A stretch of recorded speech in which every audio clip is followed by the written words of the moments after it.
Coming at you from Scratch and Wolf Studio. It's that time again to rage across the internet. It's your very favorite Werewolf the Apocalypse podcast. To my left, a man who never does his own laundry, Mr. Daniel Tyson. Hey, everybody. To my right, someone who always gets it to go, Mr. Tommy Dixon. Hey, everybody. And hey, special guest with us today, coming from locations unknown, Mr. C. Grant Rose. So, hey, how's everybody doing? Nice to be here. Doing good, man. Doing good. How you doing?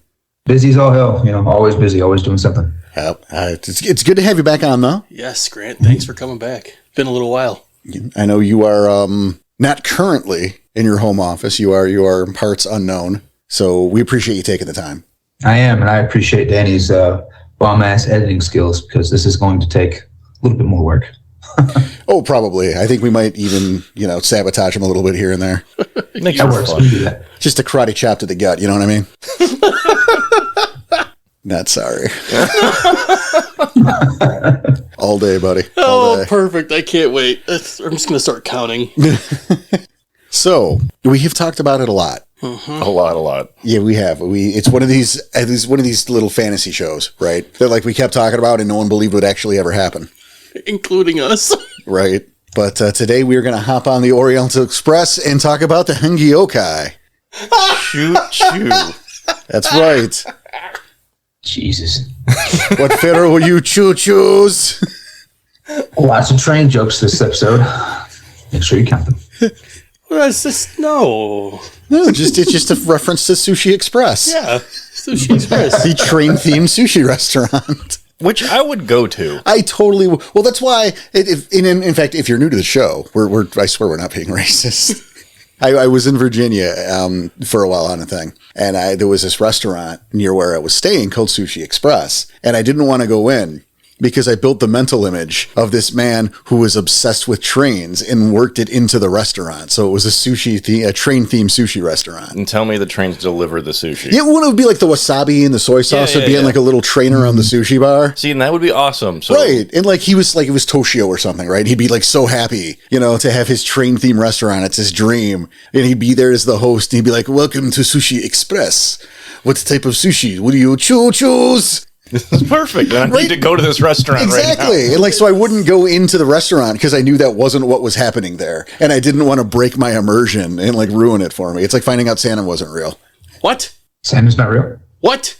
No. Oh, shit. Sorry, Danny. This year's going to suck. I'm leaving. I'm done. I piled it on a little thick there. But I would totally go to this restaurant. So no, I stand seriously, by. I stand by Sushi Express. Somebody open this restaurant. That's amazing, I right? will be there. The waitresses could be like kimonos with conductor hats. Amazing. Oh, beautiful. Just the most confused fusion of the two concepts possible. And the coveralls. Why not? The striped shirts underneath. Oh, jeez. Or aboard Wasabi Station. Shout out to our new editing friend. Thanks for the help. Yes, a new editing friend. And doing a show was a little bit of a myth. I think we've brought it up so long that I don't think anyone thinks was ever actually going to happen. Well, remember how long it takes us to complete a thing. Believe it or not. They're adding me to the thing. That's true. That just waylays us by 6 months, all full stop. And then the day of, it's another 6 more hours. I wasn't gonna throw him under the bus, and then I just was really gonna, and then you beat me to it. Or 6 is the new 3 Bs. You said threw him under the bus. I was just gonna put him on the train tracks. You just can't let it go. No, but believe it or not, we're finally getting to the Hengeyokai, and holy shit, Hengeyokai Part 1. Part 1, yeah, we're gonna. We promised a 2-parter, and it's gonna be a 2-parter, and it's gonna be recorded today. So it's not going to be one of those, we promise we'll get to part 2, like with the Glasswalker episode. Oh, don't remind me. It never came back. Right? That 2 years ago, we were like, we're going to finish this conversation later. It's never going to happen. But again, Grant, great to have you back. Thank you. Nice to be here. Nice to be back. And if you have not tuned in before, that's weird, but we're glad to have you. Welcome to Rage Across the Internet. That's weird. We're a bunch of goons who love werewolf and love talking about it and have fun. And so you're going to have fun with us or else, because Danny might know where you live already. I might. That's weird. I have gained some hacking skills over the times of editing. That's That's a lie. Yeah. You're right. He is a professional grade creep and stalker, though. Number 1 on that list. Oh. It's good to be the best at something, though. And I mean, take pride in that. No comment. That said, if you like what you hear, Hopefully we make you laugh. yes, and if you like what you hear, you can please support us, help, which you can do through word of mouth. Tell everyone you know about us. You get them in here, get them to laugh with you. They can be in on the jokes too. That's the important part. Sure. Lots of inside jokes. There's a few. And occasionally we call back to a thing. We still got to make a lexicon. Someday. Someday. You Just can like this episode. Just like this episode. Someday. It'll happen. You can go join us in the Discord. And of course, if you are in a position to, you can go hook up to our Ko-Fi and become a backer. We get some sweet little rewards, to some thank yous to our backers. Yeah. Actually, we just got off of a backer hangout night last night. Yep. That was a trip. No, always is. It wasn't as good as last month's. No, I mean, But that's what happens when we pick a movie that nobody's seen before. you roll the dice. Yeah. Risk reward. There's not a chance of being miserable for an hour and a half. Then what's the point? I mean, yes, you are correct, but It's like putting on a cheat code, There's enough camaraderie. It's not miserable. No, it's not. But the movie definitely was the one. the was movie pretty was bad. yeah, one of the movies was really miserable. But we Yes, had fun. Yes, It's good to hang out with the backers. You guys are fucking awesome. It's always good to have you guys around. yes, and we're very grateful for your support. It's a big deal. And again, if you can't or don't want to support us with money, word of mouth, Share the posts, like the posts. yep, reviews. Give us some 5 stars. It's not for us. It's for the algorithm. Yeah, it's weird, but I mean, you can do us a 5-star and say Danny smells like pea soup. that's also weird. But if that's what your choice That's what's in your heart. Yeah, That's right. what's in your heart. And again, if you want to do real reviews and feedback, that's fun. That's nice too. We want to know that we're doing good work out there. We try our best. Yeah, we're trying. But again, we mentioned the Discord. That's a good time. Good folks there. We pop on as often as we can. Grant is around as well. So if you want to talk to us or any of the great people on there, you can get to the Discord. The link is on our website, which is rageacrosstheinternet.com. Dot of the com. Done. That was too. I can't top that. That's fine. I mean, fine, whatever. I gave you a few seconds to say it, so I wanted you to go. I did. I did, and I can't top it now. But I'm sure that'll be. We'll trim that. That'll be fine. Yeah, that's good enough. Now, with this book, there is a huge warning at the beginning. Literally, word from the book. Although Hengeyokai characters can be blended into groups of Westerners, you should do so very carefully. If Hengeyokai immediately start popping up in seps and packs across the West, the flavor of the book, the flavor of the exorcism is lost. So, essentially, this is its own game. Be careful what you do with it. Correct. It really almost, it kind of is. The lore, the world, it's so vastly different than the Garu Nation. They're not really compatible. They're not compatible. Ideologies, the philosophies, the Umbras are different. That's such weird shit. It's basically its own game entirely. I mean, That's not a bad thing. No, I'm not saying it's a bad thing. And obviously, for us playing and what we know compared to what we use when we're playing game, obviously I know Hengeyokai is a thing. But not until this book did I realize the vast differences. Well, and it's changing breeds. It's not Garu. It's not werewolves. Right. Well, not only that, but it's almost like the others. Well, no, it's not even almost like it is the other side of the world. Yes. That's very good. Yeah, shut up. Give him more time to think on that thought. Forget it. Just fucking forget it. I didn't. My script here, it's in parentheses. Let Danny get it.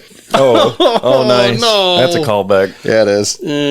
You're welcome. Backers. Yeah, welcome backers. Yep. Yeah, welcome Gold and beyond.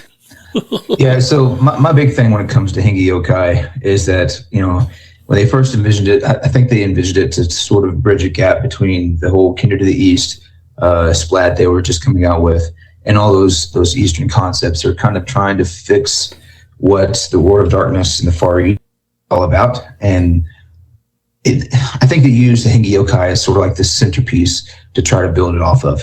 That being said, for modern sensibilities, it is, very, very, very off of what would be considered okay on a lot of stuff nowadays. So you definitely need to, if you have, younger players and stuff, you're going to have to adjust how you play these types of games just to don't become blatant with certain insensitive topics, especially as a Westerner. Well, I think a few things on that. Number one, I mean, you're absolutely right talking about the Kindred of the East, and at the same time, there was also Demon Hunter X that came out in that same era. Yeah.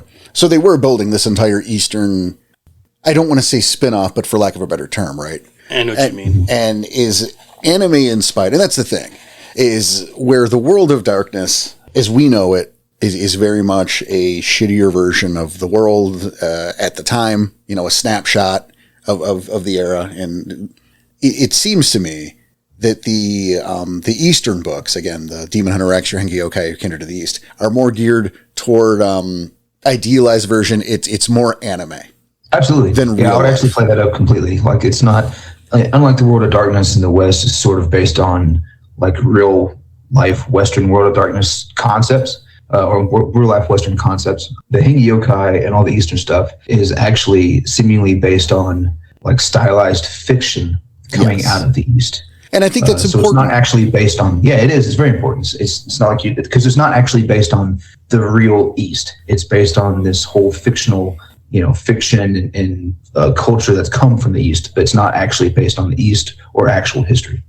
Right. And so I felt it's important to bring that up because like when you mentioned that, sensibilities and people getting offended. Maybe don't. Everyone just here wanted to have a good time. And like, as I read through Hengeyokai, I think about, especially when these books were coming out, you had Cartoon Network had just started doing anime. Mm-hmm. Oh. So you have stuff like, I look at the shit that was airing around the time this book was being worked on and came out. And you had shit like, Ronin Warriors. You had Tenshi Muyo, you had Inuyasha, and I'm reading this Hengeyokai book, and I'm seeing these influences all over the book. Now, I don't know what was in the heart of the people who were writing it, but I haven't thought of Inuyasha in 15 years. Was Rurouni Kenshin around too? Around Yeah, the time? probably. Okay. Yep, that makes sense. I'm seeing it, so that makes sense. Yeah, it very much has that aesthetic involved.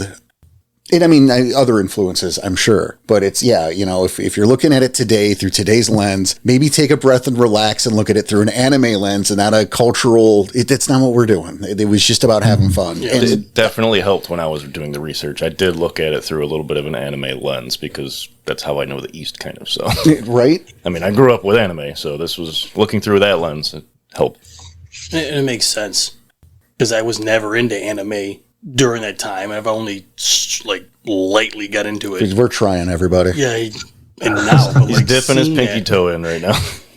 But my point is that I'm slowly seeing this, and if I had that previous information while reading this book, I probably would have been able to see it faster.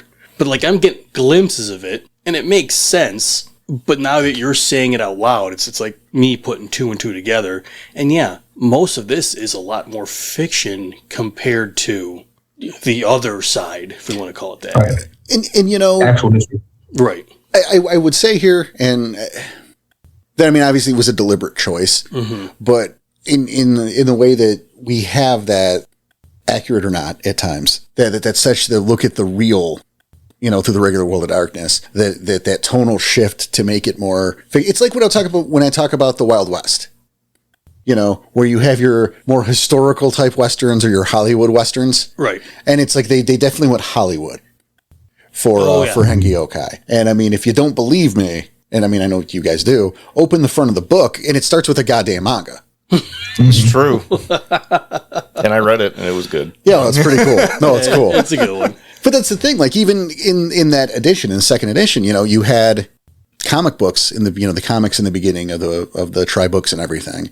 So this kind of tracks, but no, this was manga. The art style was specific. They were very clear. Specific, yeah. They were leaning into it, and that's okay. And just do that and have fun. Like fucking please and thank you. So circling back around. Yes. But I know we're going to get into it with this episode. However, I think it does bear mentioning that, everyone talks about cross splat play and all that stuff. If I was actually going to plan and build a cross splat chronicle as of right now, I would do it in the Hengeyokai arena.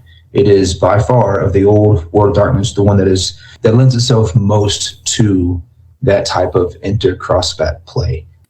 All the books, the Mage, Dragons of the East book, Demon Hunter X, Kindred of the East, Hengeyokai, all of them have elements that are included and taken into consideration in all the other splats. So it's the one part of the World of Darkness where it's sort of meant to all go together. And if I was going to do a chronicle like that, that's definitely the setting that I would do it in. Not only do I agree, but I didn't know about the Mage one. That's cool. Mm-hmm. And by the way, first of all, I just said that's cool. Yeah, I was like, that was weird. It took me back for a second. Yeah, like you saw the face I gave you. Yeah, that's cool. And immediately I went to Big Trouble in Little China. Like immediately that popped into my brain. As soon as Dragons of the East, I'm thinking, like Lo Chen, and he's got the oh man, that's awesome. Yeah, okay, I'm into it. That's me that said that. I know, that's why it's funny. You know what else? The Hengeyokai are cool. Yes. I will agree 100% with this. But Porter said that, though. Yeah, for everyone who thinks Porter hates Farah. They know exactly. That's the thing. Yeah. Who said that? Everyone. Just about everybody. Just about everybody. That's fair. Although we've never once said it. It's fair. We've gone out of our way to say that it's almost we doth protest too much, though. Right. Like we triple down on, no, we don't hate him. We just don't like him. It's a werewolf game. No, and that's the point. But Hengeyokai is not a werewolf game. Right. Which is why this is awesome. Right. You can cross the streams here and not end reality. And not shit on the lore, pretty much. That's the thing. You can definitely mix everything you want here, and it will still be coherent. Well, you will shit on the lore if you start bringing them into the other side. Which is why that's why there's the caution at the beginning of this book. It's tread with caution, trying to mix the two. Well, even then there's the how, like in small amounts, that's okay. But we'll get into that later because we got a lot of ground to cover. There's a reason this could be a two-parter, guys. Huge pieces of ground to cover here. So, I mean, I think it's starting from the start, right? It's important to know that, the Hengeyokai philosophy is not compatible with the Garu Nation. And to be clear, it's the Garu Nation's the West, the rest of the world. Mm-hmm. And here with the realm of the Hengeyokai, that's the Beast Courts. Mm-hmm. And so, those are those terms. You're going to hear them a lot, so we don't have to double down on them and remind you. There's your hat right there. Yeah, Garu Nation, Beast Courts. We will reference Beast Courts a ton. Yes, we will. And they're weirdo, creepy lexicon that we're going to try to mitigate as much as we can, just like we do with all the other breeds. Mm-hmm. Oh, we will get there. Before we super dived into this, I just wanted to get it's right at the beginning of the history, but it was it's one of their greatest difficulties that the Hengeyokai face is the language barrier. Now think about that. How many different types of languages are going to be based in this Beast Courts? No, it's got to be nuts because the Beast Courts it's not just Japan.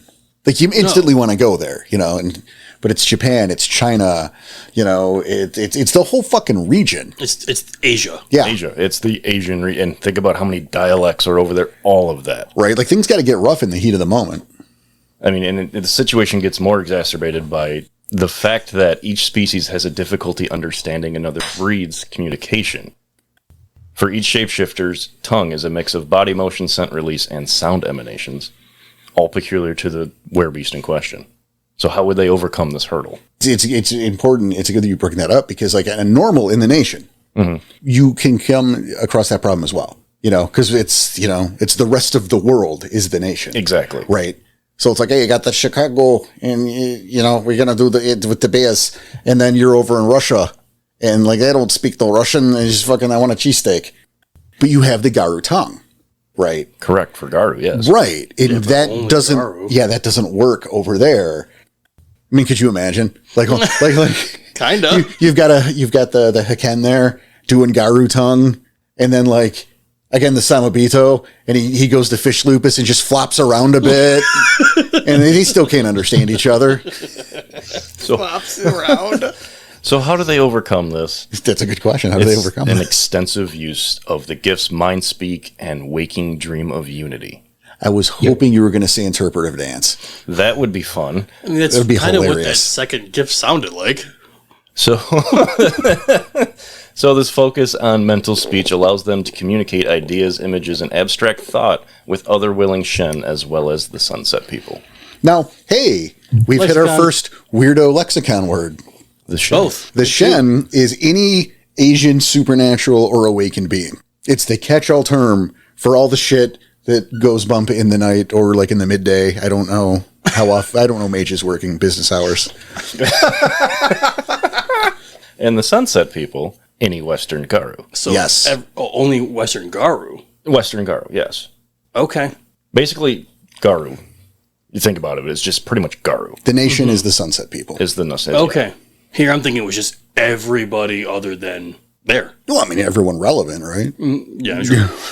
And so, to put a hat on this, the Waking Dream speech is the official language of all the courts. So they can all be unified. All the beast folk can be unified under a universal language of ideas and beliefs that goes beyond the limitations of the species boundaries.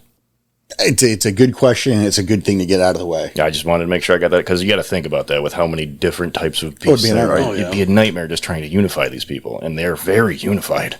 Which is, yeah, it's weird to think about because how many times have we said it that all the other Pharaoh hate each other and there's a reason why they lost the War of Rage because none of them are going to... Well, they didn't have a war of rage. Well, no, I'm talking about... No, I know, But but why? But But yeah, but it's called a segment. They did have a war of shame. They did, but not. Not yet. Yet. We will get there. You're jumping way ahead there, Grant. There's a lot more history prior to this. I mean, we are going to be jumping around because we have otherwise, yeah, That's fair. it'll get boring even with us being stupid. But no, they didn't have a war of rage, and that was a big deal. So they were all ended up kind of buddies. But the thing is, they did get fucked up in great battles with Bane lords called the Yama Kings. Yes. And Yama Kings is going to probably be brought up like a lot. So there you go. Yes. They're powerful Bane lords. Yep. So also Yama Kings is the big bad in a lot of the other splats of the East as well. They're considered a major antagonist, not only in the Kindred of the East, but also in like the Wraith adjacent books that is also part of Kindred of the East, even into the Dragons of the East mage splat variety of the Far East. Like Yama Kings, they're the fucking badasses, and them and the Akuma that support them, they could be used as an antagonist for not only the Hengeyokai, but anybody in the Far East. And that's something, again, jumping around a little bit at this point. So Grant brings up the Kumo, which are the Anansi. Yeah, the Ananasi, the were spiders. Yes, but they're known as the goblin spiders, which is already cool. Yeah, that was cool. And Actually, I like, mentioned the Akuma. The Akuma are Kindred of the East that willingly follow the Yama Kings that have been known to hunt down Shin in the area. well, I misheard you. Also, not to be confused with the Okumi. With the bears. Yes, Yeah. There's some very Bears. close wordage here. the bears. The Da bears. bears. Yep. So you could see where maybe there was some confusion there. Yeah, there's a few, like, yeah, I thought he said a thing. And That's then no. probably going to happen a lot on these episodes. So no Yeah, no, worries. I just thought he said Kumo wrong. So I'm like, I'm going to swing in here with the thing. My bad. But that said, yeah, the goblin spiders are, if we're making a parallel, I want to say like the black spiral dancers. Oh, yeah. No. Like it's not a one for one, but the Kumo are evil and Very awesome. evil and Yeah. very close to what a spiral would be. Well, remember when we did the Ananasi episode, and we did. said they all follow like different aspects. Oh, their fucking hierarchies. Yeah, their so hierarchy is whacked. ridiculous. But remember, it was either an aspect of Weaver or an aspect of Wild or an aspect of Worm. No, I remember. And then they had like the other double secret factions and then the extra brotherhoods of Spiderux It and was so Double dumb. secret probation. right. It was, yep, but all the Kumo were all following aspects of Worm. Yes. All of them. It's like, Big oh, facts. all right, well, I guess makes it simple for that now. You don't have a choice. Well, you're not playing as them either because they're the enemy. That too, yeah. And again, they're rad as shit. Like the artwork in the Hengeyokai book for they're so cool. I'm saying this about were spiders, everybody.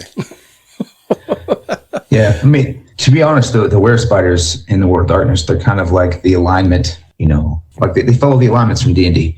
Like you have 3 different things, you can follow them in 3 different ways. You can pick your chaotic evil is going to be the goblin spiders, and your lawful neutral is going to be one of them that follows some Weaver aspect. So they actually use the whole alignment system for the Ananasi. Well, and the were spiders were all over the place always, and I think they were probably hit by the addition. Like the addition changes the hardest of everybody. Oh, yeah, they smashed them with it. Right, like sometimes they're robots, sometimes they're vampires, sometimes that was you smashed. You see what happened. No, I remember because we did the 2 versions of the editions, and I remember those didn't line up at all. Right. In fact, I remember Grant actually sent a document to help us with the research on that one. He did. And it was like 4 pages of the changes between editions, and I'm like, Jesus Christ. Yep. Big changes, too. Yep. Oh, all the changes, huh? Nope. But anyway, yeah, there are the Kumo and the, one more time, Grant? Akuma. Oh, the Akuma? Oh, okay. Yeah. Akuma. Oh, well, that's not hard at all. I just didn't hear you right the first time. My bad. So yeah, and both are through line enemies is the thing. And that's pretty neat. The same way with like the Bane Lords. And again, and you're going to hear this, I think you're probably going to hear this a lot. It conjures images and like the differences between how they work and how they hold court and shit like that. And we'll get into that as we get into the Umbra and all that. But it is, again, very anime inspired. That idea, like that giant ogre looking thing, with the club that's going to smash the fucking houses or whatever. And boom, there's like, maybe there's a Yama King. Maybe that is a servant of the Yama King. So yeah, it's a lot more creature based. And I mean, all of my creature designs, but like, it's all right there. Like No, I agree. I think it's fucking cool as hell. It's good imagery. It's pretty amazing. Now here's Tom with the history. Okay, right back into it. yeah, fucking. All right. So we can only waylay so much. That's fine. I didn't know we were waiting on me. Okay, so these guys do history quite different. Their history starts with the Great Cycle, is what they call the history. And these go through ages. And then you got to picture this Great Cycle. So it plays out on a tapestry of life as a series of different ages. And to envision this, the Hengeyokai use a wheel called the Wheel of Ages. Each of the spokes represent a different age by which the history and measure of time is placed. But the wheel is not just a measure. It is the manifestation of a series of lessons that make up various incarnations. A little wordy there, yes. Right, like, What? what? Yes. Exactly. What? So, What? Hold on. I dumbed it down. The Great Cycle of all time believed to begin with the birth of the universe. As the wheel turns to its lowest point, the earth suffers times of increased misery until it reaches its nadir and the world begins to ascend to a time of harmony once more. And that is, I believe, the 12th age is the ultimate goal. Is the ultimate goal. Right now, we are in the 5th, edging into the 6th. Edging into the 6th, which the 6th they predict to be the apocalypse. Right, which may or may not be the end of everything, but then there's still 5 more after that. Wheels turn. 6 to 12. Yeah, wheels 6 to turn. 12. It's like a clock. Wheels turn. So you can think the wheel is 6 turning. Try to picture a wheel. Or a clock. With spokes. With hands. It's the Or a thing clock, that half perfect. our It's a audience clock. can't read. Yeah, it's a clock. Ooh. That's a Ooh. low blow. It is. Not sorry. CJ. You can't read an analog clock? Of course he can. I'm I was just, about to say. Oof. I'm just busted somebody's balls. Neat thing is, though, is these ages cannot be predicted on when they will pass. Only one can recognize when one has moved to the next. Well, and here's something too, and this is where we talk a lot about how it's not really conducive to mix the two mythologies from the Nation and the Beast Courts, because the Beast Courts want to keep the wheel turning. Yes. It's how the or it's a great example of why the philosophies of the Nation and the Beast Courts don't work, because obviously with the Nation we want to try to stop the apocalypse from happening. Right. Correct. We're fuck it. This isn't going to happen. Isn't the Hengeyokai, however, the Beast Courts, they believe it's part of the cycle. Right. So they want to make it happen, because to get through the 6th age will lead you to the 7th age, where the antagonists on the Beast Court side of things want to break the wheel to keep it stuck at the apocalypse. Yep, to keep it stuck at the worst point. Right. So in essence, the Hengeyokai are working to make sure the apocalypse happens. Yeah, that's what I'm... But there's also ways weird. where they twist it to where they want to try to reverse it and bring it back. Because it'd be quicker to go backwards than it would be to let the cycle complete. Well, it's the 6 age. It's I know, halfway. we're almost there. We're back to the clock thing. Exactly. So we're going to swim across the island. What? You get halfway there and go, fuck it, I can't do it, and you swim all the way back? Sure. Some think that way, yes. I mean, if you wanted to put it in that terms, it still makes sense. You almost got the halfway point, but you said fuck it and turned around. No, you got the halfway point. Like, oh, I can't do it. We haven't hit the halfway point because Apocalypse hasn't happened. Yeah, we're like 5:59. Okay. Yep. Well, It's like almost 6 o'clock. 60 seconds are very important. Like on a cosmic scale. That's like, I don't like a month and a half. I don't know. I'm not sure about the conversion rate. There wasn't a chart. not yet. Still being worked on. This is our show. This is our show. So the way they teach this is as they go through the ages, there's a lesson to be taught. They reflect back on the last 4 that have happened, and they teach a lesson per each one. So each one gives you a lesson. And that's how you know when the next age is upon us, because the lesson has been realized. Which again is very romanticized Japanese. It is very... Yeah. Like we're underlining the romanticize. This Why is where I'm laughing This here. is where it twisted the anime look. This is where that anime look Right. really helps. But we have the ages. They were broken down. We had the Age of Dawning, which was like obviously the beginning before anything got fucked up. The Age of 10,000 Things, which would be the coming of the Gauntlet, where the Hengeyokai were created. Am I stepping over your stuff here? I've got deep notes on every age. Oh, so well, how much of you tell me how much of it is how worth much talking is about? relevant is to you? Do you think? 'Cause, I mean, I've got pages. I mean, it's their history, and it's different than the Garu. So I didn't know if we should really dig deep or not. So I did write it down just in case. Well, I guess what's the important bullet points, right? Well, the important bullet points. So we'll just start. So the first age. Let's just go. Let's just go. fuck it. And All right. Yeah, we'll stop figure me it out. when it's getting to be too much. So the first age is the Age of Dawning. They believe there was no beginning, for the passage of time is a creation after the singularity of Gaia. So I wanted to make sure I put that in because they think Gaia's first. Because I know we've always had that debate. Right. Triad or Gaia was Yeah. first, so they think it's after Gaia. Which kind of makes me laugh because we're saying that the Western compared to the Eastern. The Eastern's very East. fictional is the word I was trying to figure out here. I got you there, though. You're welcome. Yeah. Very east. Man, how much farther east can we go until you get to the West? Got it. Okay. Alaska is typically where that starts. I'm actually very impressed that Tom didn't go into his flat Earth theories. So, Oh, all right. You know what? So the Hengeyokai, they believe that this was a time when spirit, mind, and body were of one. Nothing had broken apart yet. And the lesson they taught here is from this age is divinity. As Gaia's began in perfection and all things were born of perfection. So this is when everything was of heaven. yeah, before anything got fucked up. Pretty much, which leads us into the second age, the age of the 10,000 things. And this was a time when all things began to divide their material selves from their spirit selves. Obviously, lands formed, blah, blah, blah. Also, I was just kidding about the flat Earth thing. I was getting some side eye from Tom. Oh, no, it's fine. You can throw me under the bus. I don't believe in it, but you can throw me under the bus. I'll take it. You don't believe in the bus? I don't believe in anything because I'm stuck in the first age. I was going to say, is that why you're... Yeah, okay. All right. So amongst all that chaos, several factions actually formed. These were formed by the mixing of essences of the San Juan. Did anybody have anything on the San Juan? Yeah, I was looking for you. Oh boy. They didn't have anything in the codex for that. Grant? Give me 1 second. You have to remind me who the Sun One exactly were again. All the Eastern stuff starts blending together at a certain point. Okay. No, exactly right. So this is where the Yama Kings were formed. Oh, And the Ministers of Heaven. yeah, that has to do. Yeah, okay, yeah, you're pronouncing it in a way that I didn't read it that way.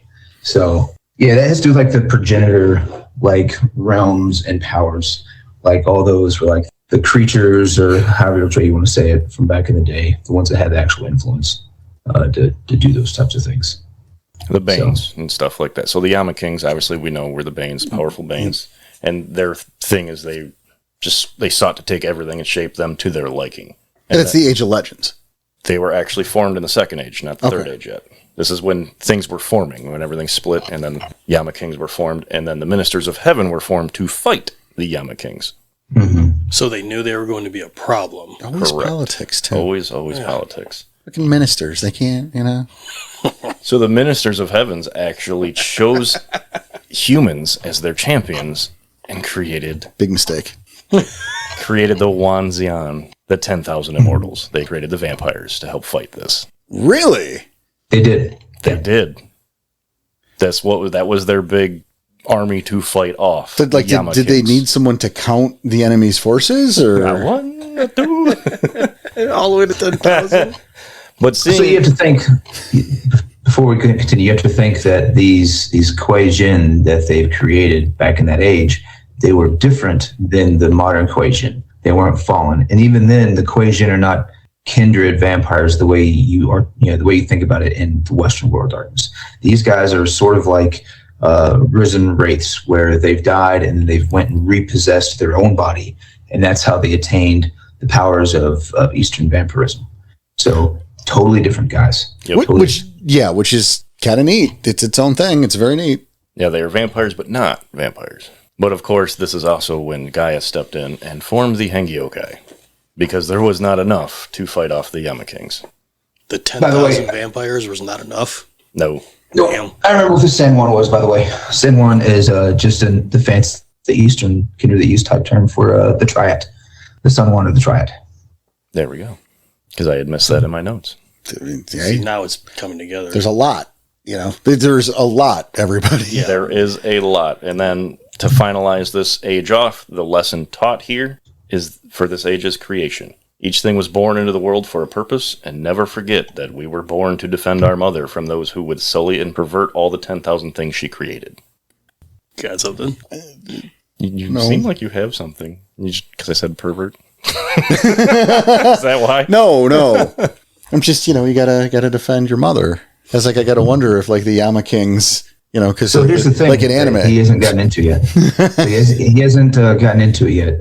From the Second Age to the Third Age. The Second Age, they created all these things to do certain purposes. The Third Age, though, is, in my opinion, but it's also the one that has the most potential for great prehistory type stories. If you was going to go into that type of thing, I'm big into the whole prehistory. The Third Age is where I would really, really lean into some of those more historical games. That's correct, because it is actually the one that has the most for history on it. And that's the Age of the Legends. Tell us what they did back then there, Tom. Well, if Porter was reading his notes, I thought he had something. No, I think that's interesting because, again, in my notes in the lexicon, it cites the Age of Legends as before history, when the Hengeyokai first went to war with the Worm's forces, where the Fourth Age talks about prehistory into the present millennium. But the book gives it out a little different when you actually dig into them. I'm just going from the lexicon in the beginning of the book. Because, digging into it, that's what they were formed in the Second Age. Third Age is when they start fighting. Everything was formed in the Second. So the Third Age begins as we are ready to do our duty and fight for the Emerald Mother. So I'm piecing these things together. And everything's forming in the Second Age. But everything... First Age. No, First Age, everything is one. Second Age is the splitting and forming. Right. Mm-hmm. So, and they know because they're forming that they're going to end up being opposing forces. So the third one is now... You've learned your task by the Emerald Mother. Do your duty. Okay. Yeah, again, I'm piecing these things together. This is it's a whole new thing here. A little bit. And it doesn't follow, like our normal calendar kind of timeline. Ooh, It not has even its a little own bit. thing. Right, and also remember, we are still in fucking prehistory. Yes. That's why I'm The Fifth Age is the modern age. the fifth. So all of this shit, it's not irrelevant, but it's relevant. It's background. Yeah, Yeah, you got to background build makes the sense. background to Right. get to the relevant, because you wouldn't understand the relevant if you didn't. Oh, we know still it. might not. That's fair, because it's not very Garu. So Where I'm It's leading. very different. So this is where literally all the fighting happened. The Hengeyokai's ancestors and the first of the Middle Dragons tasked them to enter the battle to fight the Yama Kings. And they gathered in numbers that had never seen before and crushed the demons back to the Yomi world. But in our arrogance, we followed them to finish them off in their Yomi world. And in that pursuit of glory, they perished. Dun, dun, dun. And the big lesson that is learned in this is acceptance and cooperation. We should not grow too arrogant in our duties to the Emerald Mother that we would overlook our own limitations or presume ourselves the sole defenders of her lands. Literally, we did our duty, but overreached our duty. I was going to say, we you did overreached. somebody else's duty, and it caused us to lose a lot. Yep. And then we move on to the Yes, fourth thanks. age. If anybody has anything on the third age. But yes, that was just all war against all the Yama Kings. So what I like most about the third age, and this is, kind of outside of Hengeyokai, but it is also the same age as like the legendary era over there in Western civilization, like the creation of Enoch and all of that type of stuff. If you're looking at the Western timeline, that prehistory, pre-Great Flood is going to be mostly of the third age. And even like during the flood, that's all third age. The fourth age doesn't happen until like written history starts and around the creation of like ancient Mesopotamia and Sumeria, and like the second city, if you're following vampire lore. So it's just like fourth age is post Impersium. Well, and you bring that up. It's interesting you bring that up, Grant, as you said Enoch, Mm-hmm. which is not only the main character from Boardwalk Empire, but is some sort of weirdo leech city.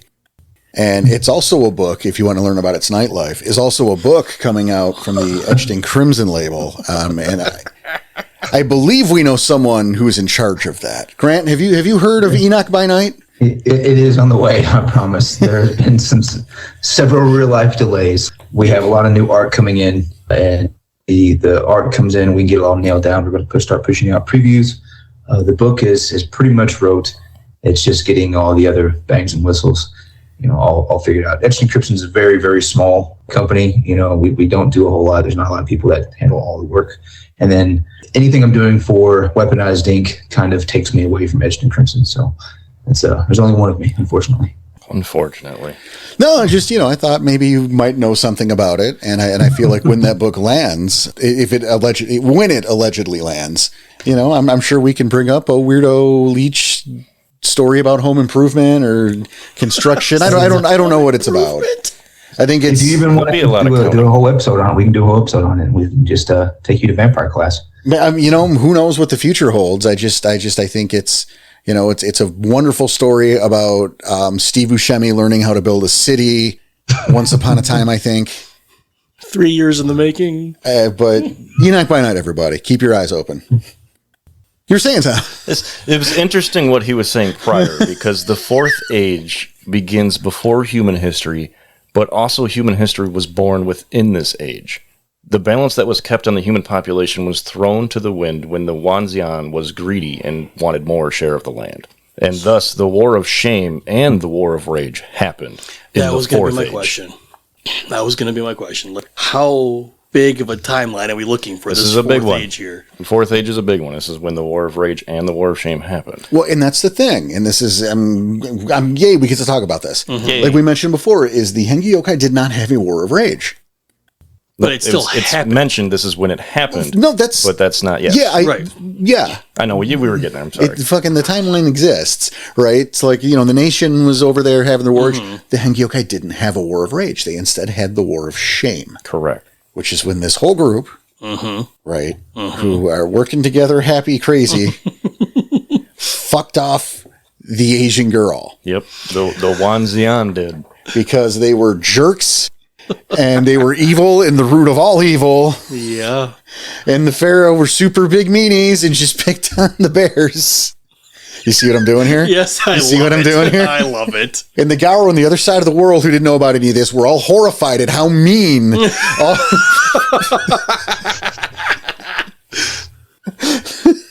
I couldn't. This is I great. couldn't resist. This is great. But the War of Shame was so shameful that they hardly talk about it. It's very ashamed. It was very sure shameful. they're ashamed. There's not much to it other than the Wanxian literally convinced them to fight their brothers. To make it so that their cairns would be destroyed and they could just come in and swoop in and take those cairns so they could have all the gnosis to themselves. That's nuts. Because, they fucked off the bears. They did. They fucked off the bears. They killed them all off. But here's the thing, too, is we also have the Naga. And... Those aren't bears, though. No, you're right. They're not. Okay. Were they drunk on Panda Mystery? They probably... probably yes, is the answer. The Naga claimed to be so good at their jobs that if it weren't for the bears getting fucked off, they would have gotten fucked off too. How does that work? So they were almost wiped completely out. The Naga. The Naga were. They're not going to work, Yeah. They said the only ones who had it harder than them were the Akumai. Is that what we're saying it? The girl. So you can say the Okumi, or you can say depending on the edition. Like in the Hengeyokai book, they're considered the Okuma. Not to be confused with the Akuma. There's one letter difference. Exactly. And an That's A. the problem. Yeah. But they also said that that they weren't killed off like a lot of the War of Rage history says that the other girl was like killed off for the most part. In the Hengeyokai book, they don't say that the Okuma were killed off. They just said that they went to the mountains and they disappeared, which means if you read between the lines, the whole sub-tribe of Okuma girl went into the mountains in Asia and went into their deep hibernation sleep, the sleep of ages. Which is somehow So they less still shameful. exist. I was going to say it's less shameful. Well, in my It's far opinion, less shameful. that means that they still exist, and when shit hits the fan, they can wake up. I believe we covered that in the book, too. We may have. It's been a while. It has been a while, but I do remember that when we covered that. But again, that's not very shameful. It's like, why are we so ashamed? They're ashamed that they fought. Is it because they're sleeping so late? Did they miss work? The big thing they're ashamed about is spreading their blood of their brethren. Or are they so is there so few of them maybe because they didn't breed? Because remember, they had a No very hand strict stuff. rule. Yep. No hand stuff even. So they needed the permission to breed. And we're talking pandas. Look, we got pandas. There's a correlation here. Let's say they're the human pandas. That's a double panda. Double panda effect means very little Okuma. Having mandated no hand stuff. Everything's got to be PG. I mean, you bring up valid points. No pandas. No, we solved it. You do bring up a valid point. Spin the wheel, guys. We beat the fifth age. The sixth age is over. We win. So circling around just to top off this fourth age, though. Yes, because everything has a lesson. So the lesson that was learned in this one is that there's no one constant answer to problems. We attacked our brethren in the name of duty. This was wrong. We know from the third age that we must have allies, but the fourth teaches us not to follow their counsel blindly. There are many roads to virtue, and only a foolish person would refuse to set foot on more than one. And now to current time. I think that was the fortune from my dinner the other night. I love that their lessons are taught with like little fortunes. I'm not gonna lie, they have little. I love it. Just makes me enjoy this book more because it comes with a cookie. A fortune cookie. I mean, Just adding to the counter. Danny's keeping count. I might be off by one or two. I think you're off by 2 right now. That's So all right. the We've got fifth jokes. age, the age of shadows, which is now. which is current. I was time. gonna say, Well, it was then. Then and now. I was going to say, this has got to be another one of those long periods of time. Right? Very, because this is where the Impergium and it furthers on. Well, the lexicon in the beginning called the fourth age prehistory until the present millennium. Okay. I thought Impergium would fall here because they said War of Rage and the War of Shame. Well, I'm sure when the age of testing, sure. Yes. I'm not so much arguing. It said a different thing earlier in the book or later in the book. Earlier in the book. And the lexicon. Elsewhere in the book. Elsewhere in the book. Elsewhere. Yes. Yeah. There's then, there's now. Right. So let's go on Red Talent time. So the little feather in the hat that starts with the fifth age is the fifth age came to be with the arrival of the Westerners. So this is when the Sunset people are now making their way to the east. Bastards. Get out of our land. Get off my lawn. Nice. Nice. And this is where the Weaver's presence is now stretching further across the Middle Kingdom each day, and the Mirror Lands are beginning to rot. The Mirrorlands And Mirrorlands? it's the is the Mirrorlands. Umbra. It's the Umbra. Yes. Penumbra, to be exact, right? Yes. It's the Penumbra. Yeah, because they have different names for these They two. have different names for everything. So weird. I don't think it's so weird. I enjoy it. I mean, 'cause it's a different thing. It's cool. Yeah, but it's, when you've spent years, So many years Yeah. researching werewolf, and then there's this. when you're like, yeah, we got to go to the cairn, and I'm like, yeah, what's up with that dragon nest, yo? And this is the Same age, thing, this- by the way. Same thing. Yeah, it's true. And this is the age where the high dragons have fallen into sickly slumber. So losing that connection as well. The Hengeyokai are slowly being whittled down. It's a war of attrition, and they're losing. Yes. Which good? Well, no, because this is still it's a different game. Yes. But it's still part. right. So like if they were winning, I don't know how much of a game that would be. Only you can sit back because you're already fine. I mean, really, it's a matter of time before you win. You've got the air superiority. You've got the fishmen, and they're down there. They got their groove on. You got the air people with the birds, and there's tigers and shit. You're fine. You don't need to participate. Just go to a bathhouse or something. I don't know. Relax, because everything will be fine. That's not much of a game, frankly. I don't want to play that game. But like, I want to be the underdog. and just so I can like throw little bits and pieces in here because now we have the Khan or the Were Tigers. But like, and it's funny you say that because yes, they're dwindling down, right? Mm-hmm. The Khan believe that no more than one Khan should be in any kind of group among the Hengeyokai. So if you have, we'll call them packs. If you have a pack, there's going to be. Sentai. Yep. Yeah, thank you. There's going to be no more than one Khan because they believe there's only so many of us. Why have 20% taken out with one swipe? See, I think there are two. I have two alternate takes Okay. on this. Okay. As I think the real reason might be because they believe that they're so awesome. Well, that too. It only requires one They- of them. Right. Yeah, The- they They do definitely- have that mantra to them. or they can't fucking stand each other. It's that too. Yeah. Both of that. It's all three of them. It's both. Right. It's all three of them. Like, I don't want to be around this asshole. Yep. One to a group. One to a group. All right. I'll say it's a combination of all three of those things. And you know what? I didn't know that. I just know what the con are. Which both are true. Right? No, they're very much I'm not conceited. I'm convinced.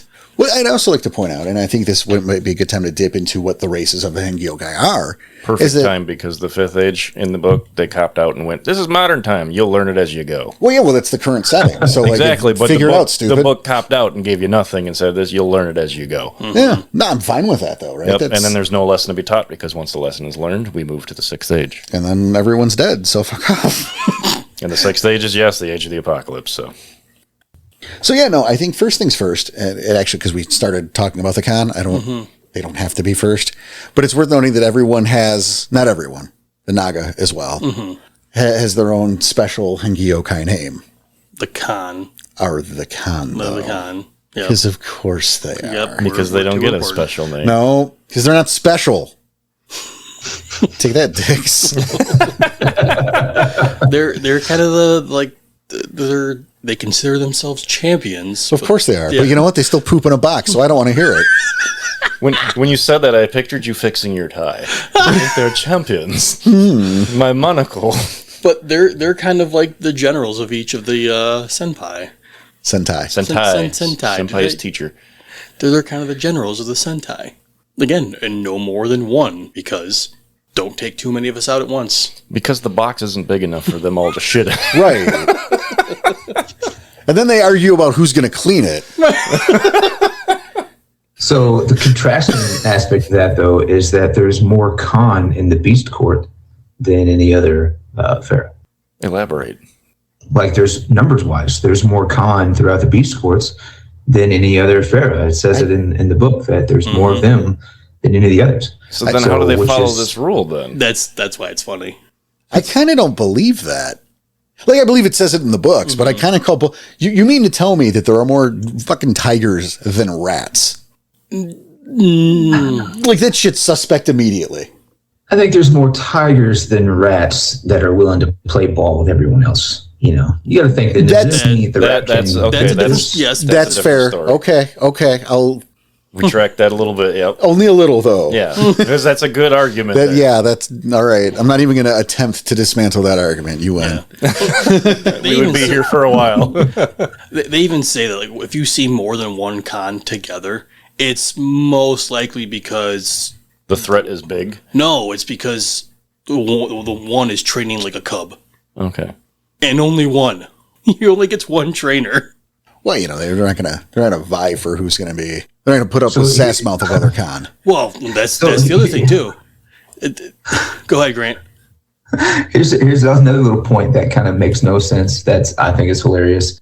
Con are rare outside of Japan. So if they're the most common in the beast courts, but yet they're rare outside of Japan, how common are Sentai throughout the beast courts to begin with? Oh, There's a lot of holes. that's really good. That's a good hole in that one right there, because there's more than just Japan for beast courts. It's that whole Asian area. So That's come on, pretty great. But at the same time, their whole thing was they're to gain the secrets of the enemies. Are they also assholes and not share those secrets? Exactly. They only they find Here it, but comes they secretly, Corax.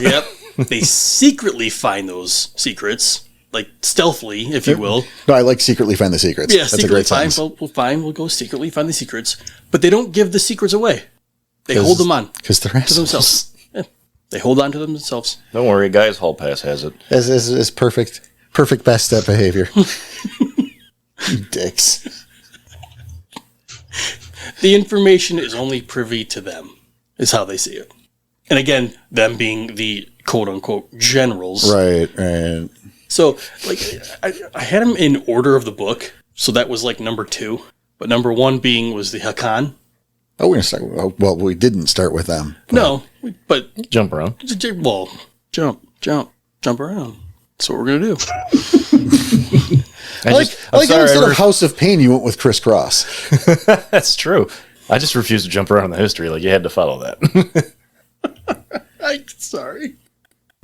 It's the Hakan. Might as well jump. Yep, they might as well jump. They're the Japanese Shadow Lords. Yes. So they're the Garu of the Hengeyokai. Yes. And eventually, the Stargazers join the Beast Courts, but this Eventually. is predated. Right. Because we're talking about the Hengeyokai book. Yeah. No Stargazers yet. Yeah, I have that down, but it's like, no, they're not part of this yet. I mean, like they exist. We're but- getting exist, there. but they're not- yeah. They're getting Right. there. Of course, you have the Chinese glasswalkers as well, but they kind of, They do their own thing. they just kind of get screwed. They just kind of got brushed aside. They Pushed do their away. own thing, but I thought they weren't officially in the Beast Courts. They didn't fully. What is it called? Well, see, I can't tell you shit about them because, where's their presence? They're brought up in the Cairn book. Grant. We're hoping you could. Talking about the Kitsune. Sorry, I'm sort of thinking about all the different layers of the Pharaoh and the Beast Courts and where they've come into things. And I was thinking about the fact that although the Haken are predominant in the Beast Courts, and the Stargazers did sort of flirt in and out of joining the Beast Courts, and in the revised edition they joined the Beast Courts en masse. You did have other breeds of Guru that should have been part of the Beast Courts from time to time, such as the Red Talons, and like you said, that particular camp of Glasswalkers. But yeah, and then you circle all that back around to the Kitsune and how they interplay in things, and it just gets to be a big twisted bowl of ramen, so to speak. I like the way he put that. That was a long way around for that. I've got to applaud you. That was good. That was really good, Grant. I was sitting here waiting, and I don't know if either one of these guys were looking at me during it. I was looking at my notes. All right, but I was waiting for that shoe to drop, and you dropped that wooden sumbitch proper. Has another one. Yeah. You're behind by 2. We're at 20. Really? Or 19. We're at 19 right now. But for all intents and purposes, there are other factions that have flirted with, but at the time that this is set, this Right. book, this edition that we are looking at, the Hakan are the only Garu Right. in the Beast Courts. Correct. And that's why I brought it up in the beginning, because 6 people Oh, yeah. immediately went, what about like the Polish we? I'm sure I'm saying that wrong, but that's the doesn't matter, glasswalkers or what? Well, they're not here, so we're not talking about them. I remember there was the little blurb on the glasswalkers in my history, and it was they were flirting with joining, but they never did. Yeah, like They were just like helping when help was needed. And if we're going with the timelines here, and again, reading their own section here, it's the Japanese Shadow Lords. Yeah. So yeah, it's what that kind of. And I mean, they're not Shadow Lords. No, they are not like the Shadow Lords. No, but they are samurai. Yes, It's fucking awesome. They even say like they kind of. I don't want to say. How do I? Do they really despise the Western Shadow Lords? Oh no, the Hengeyokai despise Western Garu. Full stop. I guess we can use it to despise them. You know, the Haken totally look down on every Western Garu. Yeah, They're pieces of shit. And it's funny you bring that up because, and I know I've mentioned this before, is the character that was the precursor to Jude was going to be a Haken. Yeah. And the idea was because the Haken, they have a problem with their wolf kinfolk. Right. It's a dwindling number. Right. And rapidly dwindling. As a problem. So the concept of the character was he was going to, visit the West to learn how to connect with learn from the Western Garu, from the nation, how to connect with the wolf kinfolk. And maybe if he could learn the secrets, borrow some, try to get an in with the red talon, bring home a few or whatever. Borrow. I like that. Borrow. Borrow. Can I borrow a cup of kinfolk? Excuse me, sir. I want some more. Which ones will you choose? 20. And I mean, that was the concept of the character. And I was going to do this kind of fish out of water, coming to America sort of thing. Mm-hmm. And this also goes back into the be careful how you kind of cross these streams. How you mix the streams here. Because I'm looking down the barrel of this chronicle with this character, Kagato Kanzaki. Love my alliteration. Thank you. Name. Thank you. It's taken from 2 separate anime characters. Yes, I know. I know both those names. So Nice. Yeah, hit all the buttons, right? You got the alliteration, you got the reference. We're good to go. But I realized I was going to get sick of playing this character. Oh, it's a gimmick. Yeah, it was totally a gimmick character. I was going to get sick of it, like almost immediately. I'd make 2 stories, and I'd have been bored because, I'm going to have to there's going to be the culture shock, right? About American culture, and then the Garu Nation, and I'm going to be disgusted by these stupid Western cousins and their ignorance, and they're smelly and dirty, and they're infighting, and who cares? Yet, and I'm already bored. I'm already tired of playing that character. Understandable. And then you're going to be fighting the whole time of trying to get that information, and it's just yeah. So again, it's a lesson of don't make gimmick characters, and make sure before you do a thing that you're going to be able to commit to it.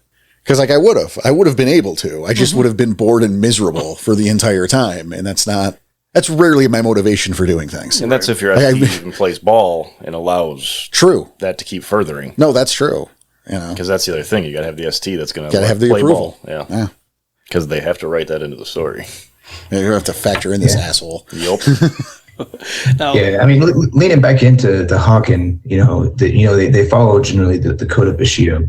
So if you were to incorporate a Haken character into your Western games, outside of the culture shock and all that stuff, you would have to lean into that code of honor. And that would be the one way that you could really sort of do it. Maybe the pack does something where they incur a debt of honor. The Haken incurs a debt of honor to the pack, and that's why they're involved with the pack. Oh, sure. I mean, that could be a way you do it. But at the end of the day... Yeah, you're limited choices there. Yeah, it's a temporary character. It's not a chronicle to chronicle character for sure. No, it's not. And again, it was an abject lesson about being careful how you use that shit. A little callback. But now, building on the Bushido thing, it's super rad. It is. It's fucking awesome. Back over here to the east. We're leaving the west behind again. Yeah. And super cool. It's very, very honorable kind of state. And something I really enjoyed reading about this is they all carry 2 swords. A katana and a wakashi. And together, is it Daisho or Daisho? Daisho. Daisho? Okay. Now, those are to signify, rank, which is cooler to me than the Khan being the generals. Well, also they use toilets. That's actually a Very fact. true, yes. But they use Daisho for signs of mercy. So these are more for mercy killings, I guess, if you want to go that way. Mm-hmm. They're super sharp, but they're not nearly as lethal as claws and fangs. They're still werewolves. They will still fuck you up. Very true.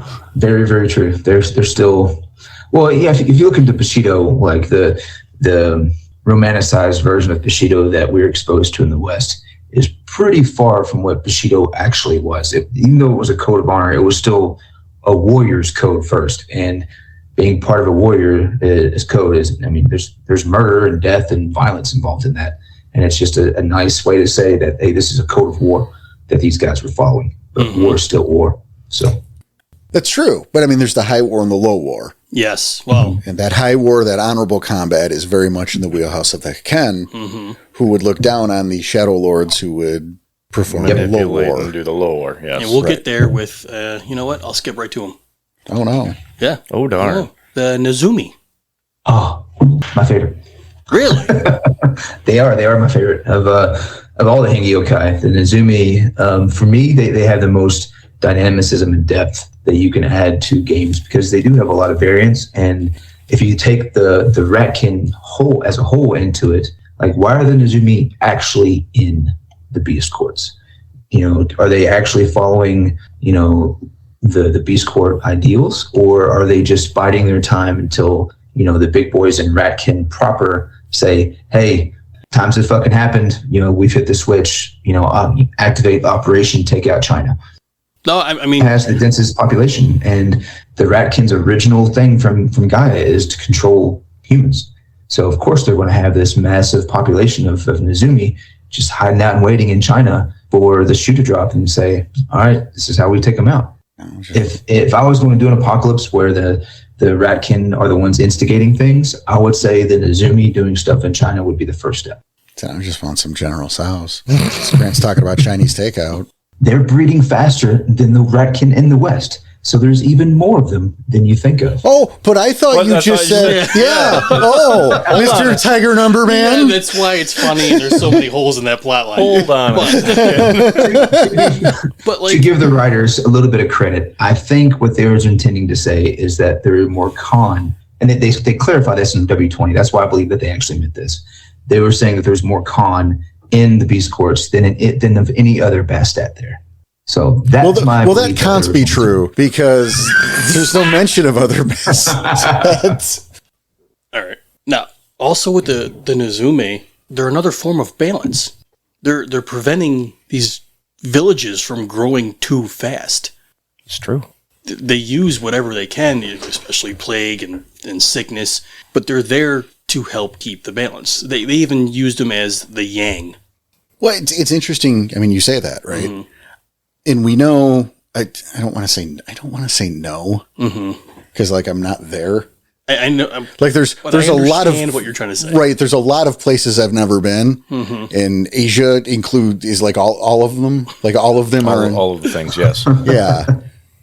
Like this is not a side of the world I'm familiar with, Right. but I just absorb a lot of media. Sure. And again, we bring up that this is more an idealized Styles fictional version and not so much the real version. So I feel like that's kind of fair game because it's absolutely what was influencing the writers.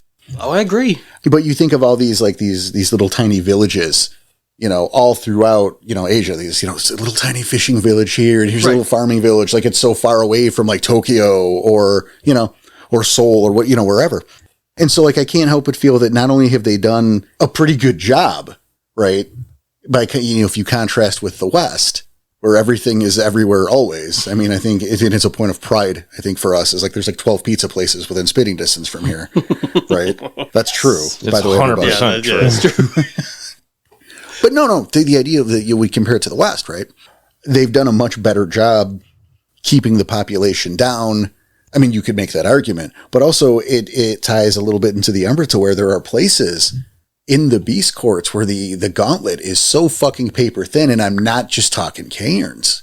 You know, and I don't know that it's fair to attribute some of that success, if you will, to the Nezume, but I'm gonna anyway, and you can't stop me. I'm going to say, why not? It makes sense, Yeah. though. That's the thing. I mean, if they're the ones that are just culling the population and keeping it under control, they're keeping the Weaver influence low. No, and see, that's my point. But also, I'm used to, again, the Western game in the nation where all of the other changing breeds kind of suck at their jobs.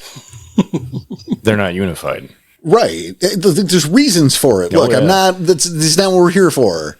But there's a lot of people in America, like a lot. Mm-hmm. And like there's a lot of Starbuckses. Far too many. And whose fault is that? You had one job, Ratkin. They're still making new numbers. Where I know.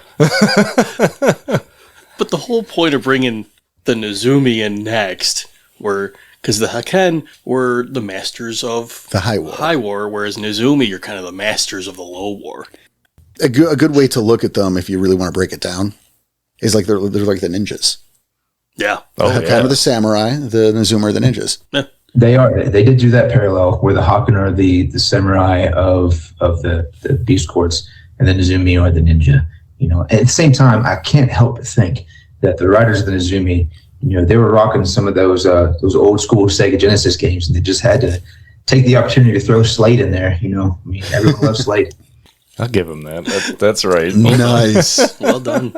So, and they can tie it in with Splinter. So you got Splinter, ninjas, rats, Slade. It all makes perfect sense. Well, that's right up there. That's the 3Bs. Look at that shit. Good one. Thank you. Also, I want to point out that there's a piece of art in that book with the Nezume where there's the one with, I believe it's he's got a kunai in his tail. Yeah. It's fucking rad. It is. It's an awesome picture. I love the idea of a couple ratkins just hucking kunai and shuriken with their tail. Oh, yeah. I could see it. No, every one of the pictures for the Nezume, I kept thinking of Master Splinter. That's fine. I would too. Every single one of them. I couldn't not. Really, it's a missed opportunity for the Macaulay to not be turtle. There was the turtle offshoot. Mm-hmm. It's just a missed opportunity. Right? Fucking you dropped the ball, guys. Yeah. I mean, I think they were going with a different angle with Al, and I think that's why they couldn't really fit them in. Well, or they just didn't. They just didn't take the opportunity.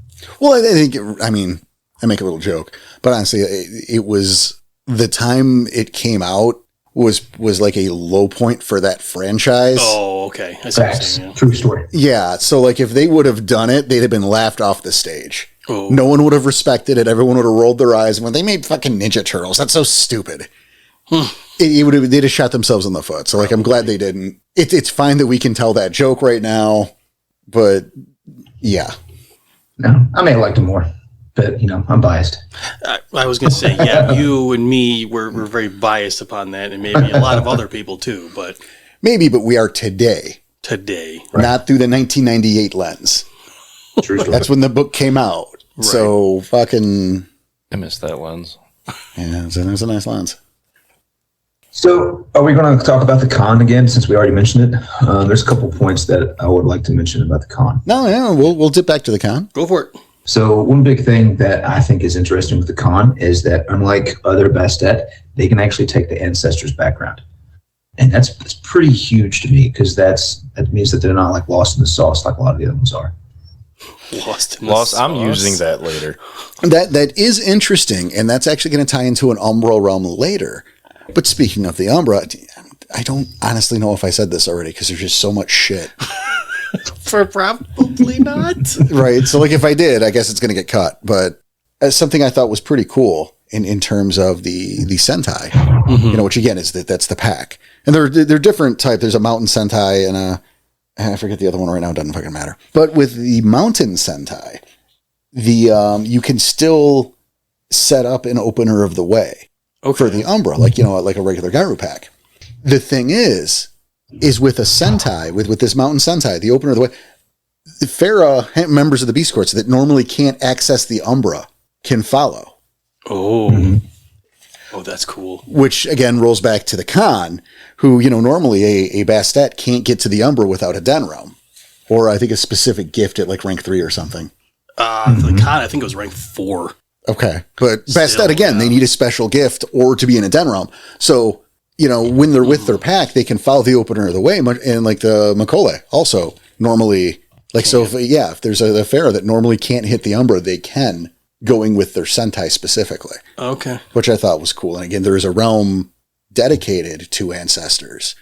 Oh, interesting. So again, the con being able to contact it, it's a big deal. Very huge deal. Yes.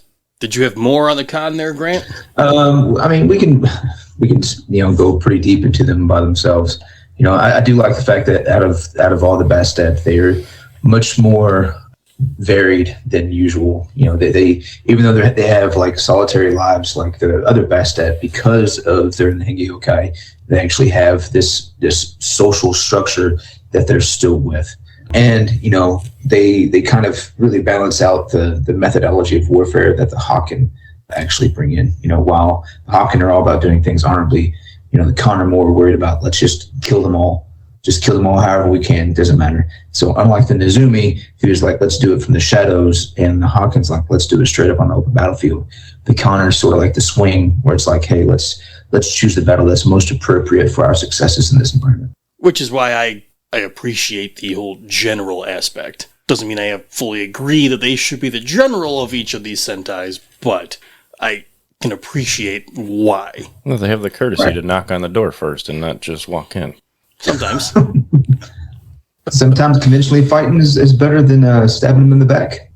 So yeah, I think it's appropriate that they are the general a lot of times, because there is battles that it's more appropriate and had more advantage to just go straight up than having the Nezumi go through and then wait till they're asleep and then taking them out when they're not noticing and not paying attention. So I'm all for it. I actually like the Khan in that position, and still think that they're the general like the Philodox, unlike the Aurums. Agreed. I'm not reported to say nope. No, I actually appreciate, I want to say, the different roles that each member, each type in the Beast Courts that they fill. When you get a D&D player in, right? I mean, this obviously isn't always, but when people come in from other games, it's often difficult for them to get a grasp on I want to say, the nuance or the methodology of the World of Darkness. I can go with methodology. People are used to, and again, depending on your game, right? They're used to, stats. Yeah, the numbers, the dueling Excel sheets, or building a character looks like in D&D is not what building a character is in the World of Darkness.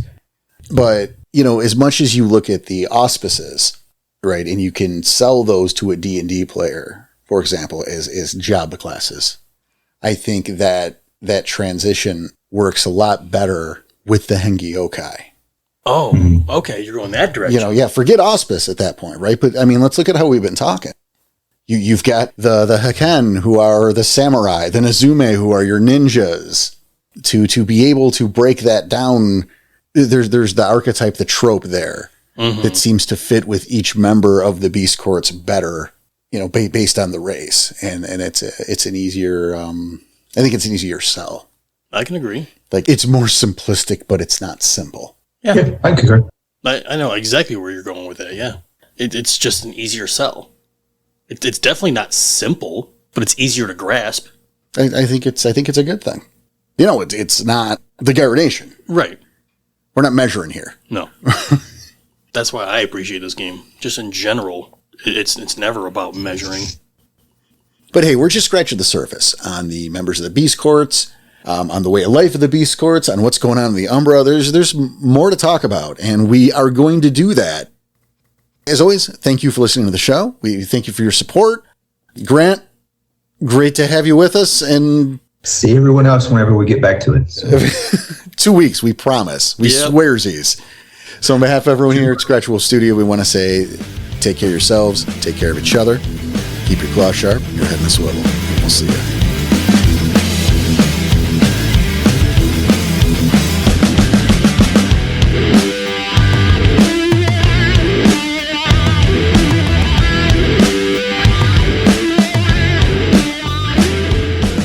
Waxing off from a Scratching Wolf Studio.